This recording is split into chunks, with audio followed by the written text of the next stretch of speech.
Hello everybody and welcome. In this video I'm going to show you how to pair your Earbuds EDIFIER X5 Pro with your Android device.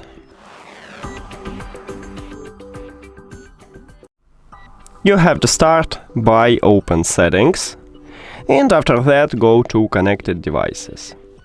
Now at the top click Pair New Device, and after that open the charging case. If it's your first connection, these earbuds enter to pairing mode automatically, but also we can enter to pairing mode manually. At the bottom of the charging case we have a connectional button.